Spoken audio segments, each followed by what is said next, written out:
Halo guys, nama gue Donald Febrian dan gue bakal jelasin di sini mau metode enteesialisme.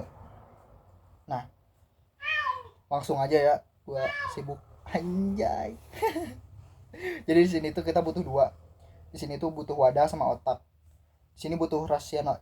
Otak ini rasionalisme sedangkan wadah itu mental. Dan kita, ya, itulah mental diri pokoknya si wadah ini teh. Nah, dari wadah sama otak ini ada dua cabang.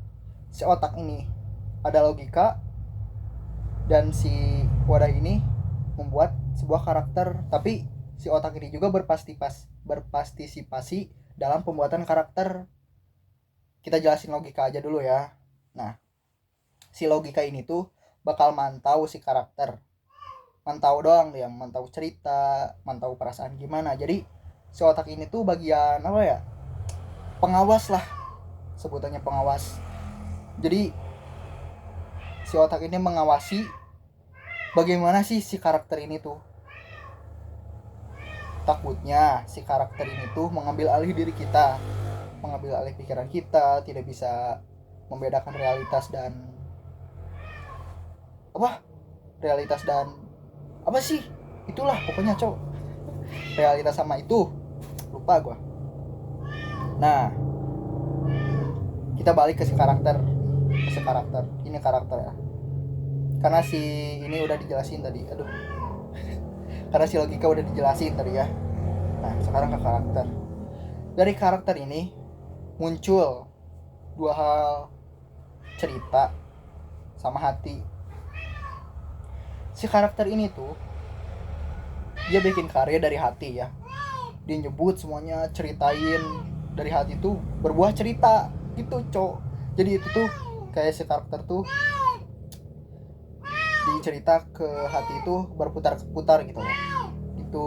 Nah, si bagian logika ini tuh buat ngawasin itu. Oke. Nah, dari karakter sama logika itu turun lagi ke memahami. Yang D itu ya, yang D memahami. Yang D. Nah, kita tuh coba pahami cerita ini. Kayak misalnya Gagak. Gagak itu dari awal hidup itu dia udah punya trauma. Dia tumbuh perlahan-lahan jadi monster. Bukan dia langsung jadi monster dari lahir ya. Jadi setiap sebab pasti ada akibat gitu. Kita harus memahami perasaannya. Kita harus memahami apa sih makna yang ada di cerita ini tuh gimana. Nah, setelah kita memahami bagaimana karakter itu hidup, bagaimana karakter itu berpikir, bagaimana karakter itu menjalani hari-harinya, gimana perasaan karakter itu, kita ngeblank. Kita lihat apakah si karakter ini tuh berubah dan apakah dia pantas untuk dimaafkan. Nah, muncullah sesi memaafkan. Kita sebagai diri, kita berhak dong buat ini, bagian ini boleh dimaafin gak sih? Ini bagian ini boleh diterima gak sih? Wajar dong, itu hak kita sebagai pemilik dari diri kita sendiri, dari perasaan kita sendiri. Oke, itu hak kita. Nah, tapi jika kamu paham rasa sakitnya dan si cerita itu lahir dari hati alias dari diri kita sendiri, karena itu ngambil dari ego, bisa aja bisa ngambil dari perasaan sesaat, bisa ngambil dari masalah sehari-hari. Esensialisme kan buat mengenal diri kita sendiri gitu. Nah, kita tuh udah ngelihat gitu, kita ngelihat diri sendiri yang dulu udah ceritanya ada rasa sakitnya gimana. Kita lihat emang dulu gue sesakit ini ya, gue pantas dimaafin gak sih? Kayak gue udah sebrengsek ini nih, tapi gue sekarang udah lebih baik. Dulu gue emang brengsek, tapi gue pantas gak sih maafin dari gue sendiri? Kayak gitu, cowok. Ngerti kan? Nah, sisi memaafkan inilah yang paling susah sebenarnya, karena kita benar-benar ngelihat keburukan kita sendiri di situ, seburuk-buruknya, karena kita menelanjangi jiwa kita sendiri, diri kita sendiri. Apakah gua pantas dimaafkan? Itu balik ke diri masing-masing. Nah, kembalilah kita ke sadar kembali. Setelah kita memikirkan untuk pantas atau tidak untuk memaafkan, dan kita cobalah untuk sadar ke kembali realita hari ini.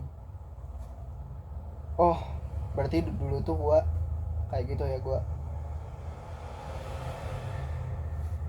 gimana, gue dulu kayak gimana, gue kayak gitu, gue kayak gini. Jadi sadar kembali itu kita harus kembali ke realita.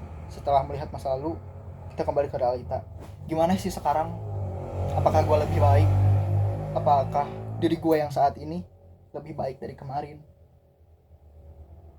Lihat kayak gitu, cok. Ini metode menurut gue gampang sih. Kalau menurut kalian gak tahu ya, gampang. Nah, dari metode ini mungkin kalian udah ngerti lah kayak gimana, karena gue udah coba jelasin dengan lumayan paham ya, cukup gampang dipahami mungkin ya. Itu sih kalau kalian paham gak paham balik ke diri kalian sendiri. Tapi kalau kalian mau nanya ya tanya aja langsung ke gue gitu. Gue mah santai bro ya. Nanti gue taruh IG gue deh, kalau misalnya kalian mau nanya atau apa kek, gue terbuka kok, santai. Oh, dan hasilnya bakal kayak gimana sih? Hasilnya ya kayak gue ini gimana, cok. Lu lihat aja gue kayak gimana, ganteng. Hasilnya bakal pede lu. Gue merasa diri gue mampu, gue merasa pede, gue nggak perlu mikirin orang lain karena gue lebih fokus pada diri gue sendiri gitu. Gue memaafkan diri sendiri, gue merasa tenang gitu, dan gue lebih mengenal diri gue sendiri, seperti apa perasaan gue, gimana gue, dan apa sih hal-hal yang gue nggak suka, apa sih hal-hal yang gue suka. Bahkan hal sepele itu pun bakal bikin kita senang gitu kalau kita mengenal diri kita sendiri, dan kita gampang lebih sembuh kalau disakitin orang lain gitu, cok. hidup tuh emang akhir-akhirnya bakal sendiri-sendiri lagi, meski ada fase buat berpasangan gitu nanti. Kalau misalkan gue beristri dan punya anak, gue pasti bakal bahagiain mereka ya, bakal bahagiain. Tapi nanti juga bakal ada sesinya gue bakal sendiri lagi gitu.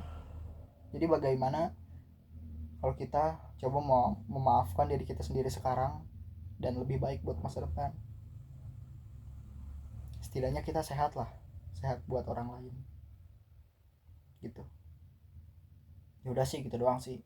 Ya udah, Durel Novembrian pamit dulu, gagai. Oh my god.